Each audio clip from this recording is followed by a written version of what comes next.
കേരളത്തിൽ ഇലക്ഷൻ വന്നു, പതിവ് പോലെ കൂടെ ഇ ഡിയും വന്നിട്ടുണ്ട്. കിഫ്ബിയുടെ മസാല ബോണ്ട് ഇടപാടിൽ മുഖ്യമന്ത്രി പിണറായി വിജയൻ ഇ ഡിയുടെ കാരണം കാണിക്കൽ നോട്ടീസ് ഫെമ ചട്ടലംഘനം നടന്നു എന്ന് കണ്ടെത്തിയതിനെ തുടർന്നാണ് നടപടിയെന്നാണ് വിശദീകരണം. വന്ന് ഇ ഡിയുടെ നോട്ടീസ് ഇപ്പോൾ ഒരു 4-ാം നമ്പർ കോമഡിയായി മാറിയിരിക്കുന്നുവെന്ന് പലരും പരിഹസിക്കുന്നു. മുഖ്യമന്ത്രിക്ക് പുറമെ മുൻ ധനമന്ത്രി Thomas Isaac, KIIFB CEO K M. Abraham എന്നിവർക്കും നോട്ടീസ് നൽകിയിട്ടുണ്ട്. തെരഞ്ഞെടുപ്പ് അടുത്തപ്പോൾ സർക്കാരിനെതിരായ ഇ ഡിയുടെ പ്രചാരണ പരിപാടി എന്നായിരുന്നു നോട്ടീസ് വാർത്തയോട് തോമസ് ഐസക്കിന്റെ പരിഹാസം. ഇ ഡിക്ക് മുന്നിൽ പോകാൻ മനസ്സില്ല എന്ന് മുൻ ധനമന്ത്രി ഡോക്ടർ ടി.എം. തോമസ് ഐസക് പറഞ്ഞു. പുച്ഛത്തോടുകൂടി കേരളം ഇത് തള്ളിക്കളയും, നിയമവിദഗ്ധരുമായി ആലോചിച്ച് തീരുമാനമെടുക്കുമെന്നും ഐസക് പറഞ്ഞു. തെരഞ്ഞെടുപ്പായി അപ്പൊരു പുക പടലം സൃഷ്ടിക്കണം, പ്രഥമ ദൃഷ്ടിയ തന്നെ തള്ളിക്കളയാവുന്നൊരു കാര്യവും വെച്ച് ഷോക്ക് പോസ്റ്റ് കൊടുത്തിരിക്കുക മുഖ്യമന്ത്രിക്കെതിരായിട്ട്. സെൻസേഷണൽ വാർത്തയാണല്ലോ. ഈ രാഷ്ട്രീയ കളിയ ഇ ഡി നടത്തിക്കൊണ്ടിരിക്കും. എന്നെ ഇങ്ങനെ വിളിക്കുമ്പോൾ അങ്ങോട്ട് ചെല്ലാൻ നിൽക്കുകയല്ല, എന്തിനാ വിളിക്കണമെന്ന് പറയണം. ഇ ഡി നോട്ടീസ് കേരളത്തോടുള്ള വെല്ലുവിളിയാണെന്ന് CPIM സംസ്ഥാന സെക്രട്ടറി M.V. ഗോവിന്ദനും പറഞ്ഞു. BJPയുടെ രാഷ്ട്രീയ കളിയാണിത്, എന്തുകൊണ്ടാണ് ഇ ഡി നോട്ടീസ് വരാത്തതെന്ന് ആലോചിക്കുകയായിരുന്നുവെന്നും M.V. ഗോവിന്ദൻ പറഞ്ഞു. ഇതെല്ലാം രാഷ്ട്രീയ കളിയല്ലേ? ഈ കളിയെല്ലാം കേരളം കൃത്യമായിട്ട് മനസ്സിലായില്ലേ? 1 ലക്ഷം കോടി രൂപയുടെ വികസന പ്രവർത്തനത്തിന് നേതൃത്വം കൊടുത്തതാണ് കിഫ്ബി. ഈ കേരളത്തിൻ്റെ ഒരറ്റം മുതൽ മറ്റൊരറ്റം വരെ സഞ്ചരിക്കുമ്പോൾ കിഫ്ബിയുടെ കൃത്യമായിട്ടുള്ള പദ്ധതിയിലൂടെ മാത്രമേ സഞ്ചരിക്കാൻ പറ്റുള്ളൂ ഒരു മനുഷ്യന്. അതാണ് കിഫ്ബി. കേരളത്തിൻ്റെ വികസനത്തിന് പുതിയ കുതിപ്പ് ലോകത്തിൻ്റെ മുമ്പിൽ അവതരിപ്പിച്ച കിഫ്ബിക്ക് നേരെ നടത്തുന്ന കടന്നാക്രമം കേരളത്തിനെതിരായിട്ടുള്ള, കേരളത്തിൻ്റെ വികസനത്തിന് എതിരായിട്ടുള്ള കടന്നാക്രമമാണ്. അതാണ് അതിൻ്റെ ഏറ്റവും പ്രധാനപ്പെട്ട കാര്യം. തെരഞ്ഞെടുപ്പ് വന്നാൽ ഇ ഡി വരുന്നത് ശീലമായി മാറിയെന്ന് CPI സംസ്ഥാന സെക്രട്ടറി ബിനോയ് വിശ്വം പറഞ്ഞു. ഇ ഡിയുടെ വരവ് തമാശയായി മാറിയെന്നും ബിനോയ് വിശ്വം പറഞ്ഞു. അതുകൊണ്ട് ഒരു തമാശയായിട്ടുണ്ട് ഇപ്പോൾ ഇത്. ഇലക്ഷൻ വന്നാൽ ഇ ഡിയും വന്നിരിക്കും. അതാണ് പുതിയ ഇ ഡി. അതുകൊണ്ട് എല്ലാ കേരളീയർക്കും അറിയാം, ഇലക്ഷൻ പ്രഖ്യാപിച്ചാൽ വരും വരാതിരിക്കില്ല എന്ന് പറയും പോലെ ഇ ഡി വരും വരാതിരിക്കില്ല. ഇ ഡി വന്നു, എന്നിട്ടോ ഒന്നും ഉണ്ടാകാൻ പോകുന്നില്ല. ഇ ഡി ഇതുപോലെ പറഞ്ഞിരിക്കുന്ന കേന്ദ്രത്തിലെ തമ്പുരാക്കന്മാർ മനസ്സിലാക്കണം, ഈ പഴയ വീഞ്ഞും പഴയ കുപ്പിയുമായി വന്ന് കേരളത്തിലെ ജനവിധിയെ മാറ്റിമറിക്കാൻ കഴിയുമെന്ന വ്യാമോഹം അവർക്ക് വേണ്ട. ഇ ഡി നീക്കത്തിനെതിരെ നിയമപരമായും രാഷ്ട്രീയപരമായും മുന്നോട്ട് പോകുമെന്ന് LDF കൺവീനർ TP രാമകൃഷ്ണൻ പറഞ്ഞു. കിഫ്ബിയെ തകർക്കാനാണ് കേന്ദ്ര സർക്കാരിന്റെ ശ്രമമെന്നും LDF കൺവീനർ പറഞ്ഞു. ഇപ്പോഴുള്ള ഇ ഡി നോട്ടീസിന്റെ ഉദ്ദേശം കേരളം വലിയ തോതിൽ സ്വീകാര്യത നേടിയ കിഫ്ബിയെ തകർക്കുക എന്നതിന്റെ ഭാഗമാണ്. തെരഞ്ഞെടുപ്പുകളിലെല്ലാം ഇതുപോലുള്ള ചില പ്രശ്നങ്ങൾ ഉയർത്തിക്കൊണ്ടുവരാറുണ്ട്. പിണറായി വിജയനെ ഒറ്റതിരിഞ്ഞ് ആക്രമിക്കുന്നതിനും അദ്ദേഹത്തെയും അദ്ദേഹത്തിന്റെ കുടുംബത്തെയും വേട്ടയാടുന്നതിനും എന്തെല്ലാം ആരോപണങ്ങൾ ഉന്നയിച്ചു, എന്തെല്ലാം ആരോപണങ്ങൾ ഉയർത്തിക്കൊണ്ടുവന്നു. ആ പട്ടികയിലാണ് ഇപ്പോഴുള്ള ഇ ഡിയുടെ വേട്ടയാട്. രാഷ്ട്രീയ കലണ്ടർ അനുസരിച്ചാണ് ഇ ഡി നോട്ടീസ് അയക്കുന്നതെന്ന് മന്ത്രി P. രാജീവും പറഞ്ഞു. തെരഞ്ഞെടുപ്പ് സമയത്ത് ഇത്തരം നോട്ടീസുമായി ഇറങ്ങലാണ് ഇപ്പോൾ ഇ ഡിയുടെ പ്രധാന ചുമതലയെന്നും രാജീവ് പരിഹസിച്ചു.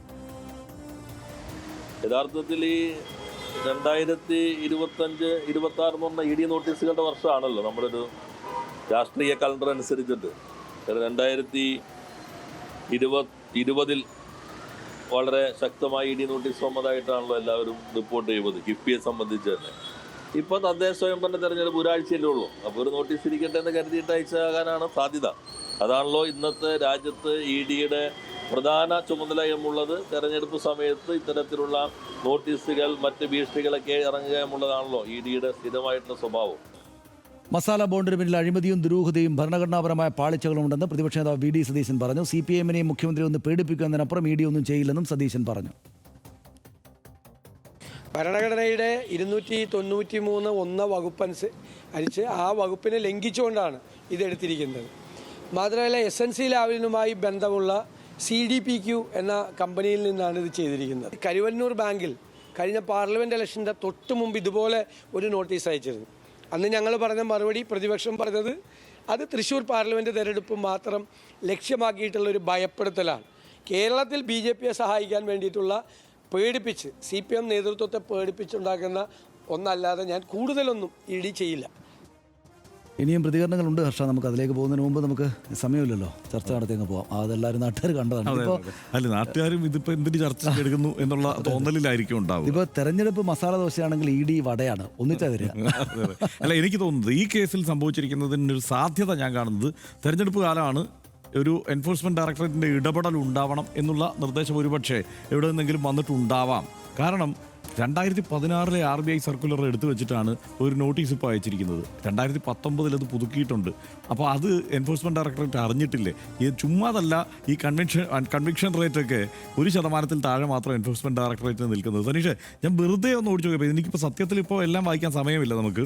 അതായത് ഈ 2 വർഷത്തിനിടയ്ക്ക് അഴിമതി കേസിൽ കുടുങ്ങിയിരിക്കുന്ന എൻഫോഴ്സ്മെന്റ് ഡയറക്ടറേറ്റ് ഉദ്യോഗസ്ഥരുടെ എണ്ണം എടുത്താൽ നമ്മൾ ഞെട്ടിപ്പോകും. അതും വലിയ വലിയ ഉന്നത സ്ഥാനത്തിരിക്കുന്ന അസിസ്റ്റന്റ് ഡയറക്ടർമാരും അങ്ങനെയുള്ള ആളുകളൊക്കെ തന്നെയാണ് ഈ അഴിമതി കേസിൽ കൊടുക്കുന്നത്. ഏത് കൈക്കൂലി കേസിൽ കൊടുക്കുന്നത് അത് CBI അറസ്റ്റ് ചെയ്യുകയാണ്. അതിപ്പോൾ ഒരു നിരന്തര പ്രക്രിയയായി മാറുകയാണ്. അതൊക്കെ തെളിവോടെയാണ് പിടിക്കുന്നത്. ഏത് ഈ പറയുന്ന എൻഫോഴ്സ്മെന്റ് ഡയറക്ടറേറ്റ് ഉദ്യോഗസ്ഥരെ തെളിവോടെ പിടിച്ചുകൊണ്ടിരിക്കുകയാണ്. ആ ഏജൻസിയെ തന്നെ അങ്ങനെ ആക്കി തീർത്തിരിക്കുന്നത് ഇത് ഇത്തരത്തിൽ അഴിമതി നിറഞ്ഞ ഒരു സംവിധാനമായി ആ സിസ്റ്റത്തെ തന്നെ മാറ്റിയിരിക്കുന്നത് കൊണ്ടാണ്. മാത്രമല്ല, അത് ഈ പ്രതിപക്ഷ നേതാക്കളെ തന്നെ തെരഞ്ഞു പിടിക്കേണ്ട ഒരു സംവിധാനമായി അത് മാറിയിരിക്കുന്നു. അത് തെളിവുകൾ സഹിതം കണക്കുകൾ സഹിതം നമുക്ക് മുന്നിലുണ്ട്. ഇപ്പോൾ ഈ കേസിൽ എന്താണ് യഥാർത്ഥത്തിൽ സംഭവിച്ചിരിക്കുന്നത്? ഈ കിഫ്ബിയുമായി ബന്ധപ്പെട്ട് 7 നോട്ടീസാണ് ഐസക്കിന് അയച്ചത്. ഐസക്ക് പോടാ പുല്ലേ എന്നാ പറഞ്ഞത്. അങ്ങോട്ട് പോകാൻ പോലും കൂട്ടാക്കിയില്ല എന്ന് പറഞ്ഞില്ല. കോടതി തന്നെ ചോദിച്ചു ഒരു ഘട്ടത്തിൽ, അല്ല നിങ്ങൾക്ക് അവിടെ പോയി കാര്യം അങ്ങ് പറഞ്ഞു കൊടുത്താൽ തീരത്തില്ലേ? ഇല്ല, പോവില്ല എന്നുള്ളത് ആ തീരുമാനത്തിൽ ഉറച്ചു നിൽക്കുകയും അവസാനം കോടതി തന്നെ പോകേണ്ടതില്ല എന്ന് പറയുകയും ചെയ്യുക ചെയ്തത്. അതായത് ആ നോട്ടീസ് പിൻവലിക്കുക ചെയ്തത്. എൻഫോഴ്സ്മെന്റ് ഡയറക്ടറെ നോട്ടീസ് പിൻവലിക്കേണ്ടത് എന്താ? ഒറ്റ ചോദ്യമേ ഉള്ളൂ, നിങ്ങൾ എന്തിനാണ് വിളിക്കുന്നത് എന്നുള്ള ഒരു ചോദ്യത്തിന് ഉത്തരം പറയാൻ ഈ പറയുന്ന ഈ എൻഫോഴ്സ്മെന്റ് ഡയറക്ടറേറ്റിന് കഴിഞ്ഞിട്ടില്ല എന്നുള്ളിടത്ത് നിന്ന് ആലോചിച്ച് നോക്കുക എന്താ അവസ്ഥ. ഇന്നിപ്പോൾ വിശദീകരണം എൻഫോഴ്സ്മെന്റ് ഡയറക്ടറിന്റെ ഭാഗത്തുനിന്ന് തന്നെ ഉണ്ടായിട്ടുണ്ട്. എന്താണ്? അതൊരു നടപടിക്രമമാണ്, നിങ്ങൾ വരുമൊന്നും വേണ്ട, ഒരു അഭിഭാഷകനെ വെച്ചൊരു മറുപടി ഇങ്ങ് തന്നാൽ മതി എന്നുള്ളതാണ് ഇപ്പോഴത്തെ ED ഇപ്പോഴത്തെ നിലപാട് ഈ കേസിൽ. ഇതിനകത്ത് സനീഷ് ഒരു ഒറ്റ കാര്യം പറയാം. അതായത് 486 കോടി രൂപ, 466 കോടിയോ 86 കോടി രൂപയ്ക്ക് ഭൂമി മേടിച്ചു എന്നുള്ളതാണ് ആരോപണം. അതായത് ഈ RBIയുടെ സർക്കുലർ പ്രകാരം അങ്ങനെ ഭൂമി മേടിക്കാൻ പാടില്ല എന്നുള്ളതാണ്. ഇത് ഭൂമി വാങ്ങിച്ചിരിക്കുന്നതല്ല, ഏറ്റെടുക്കലാണ്. അത് ഏറ്റെടുക്കലാണ് എന്നുള്ളത് മാത്രമല്ല, ഇത് എന്തിനൊക്കെയാണ്? അക്വിസിഷനാണ്. അത് എന്തിനാണ് ഈ അക്വിസിഷൻ നടത്തിയിരിക്കുന്നത്? എന്തിനാണ് ഈ 466 കോടിയും എടുത്തിരിക്കുന്നത്? 49 പ്രധാന പദ്ധതികൾക്ക് വേണ്ടിയുള്ള ഭൂമിക്ക് വേണ്ടിയിട്ടാണ്.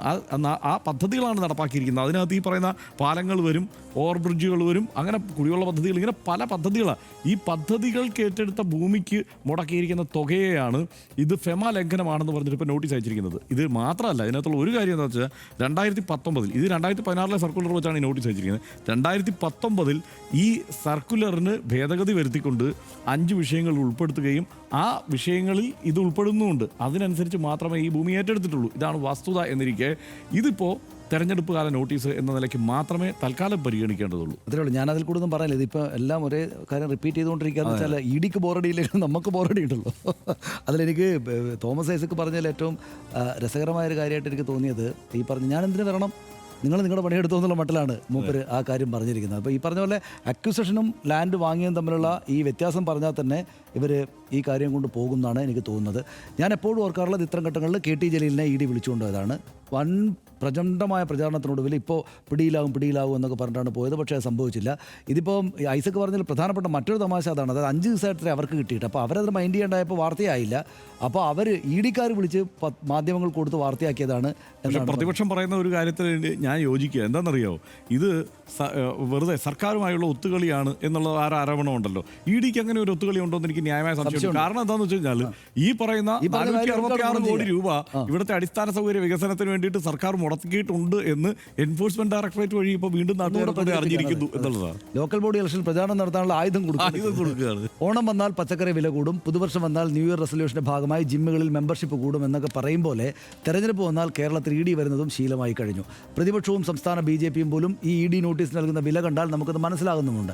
അന്വേഷണ ഏജൻസികൾ ഉപയോഗിക്കേണ്ടത് ജനാധിപത്യത്തെ സംരക്ഷിക്കാനാണോ അതോ സ്ഥാപിത താല്പര്യങ്ങളുടെ ഭീഷണി ഉപകരണമായാണോ എന്ന ചോദ്യം ഏത് തെരഞ്ഞെടുപ്പ് കാലത്തെയും പോലെ ഇത്തവണയും പ്രസക്തമാകുന്നു. അത്രമാത്രം.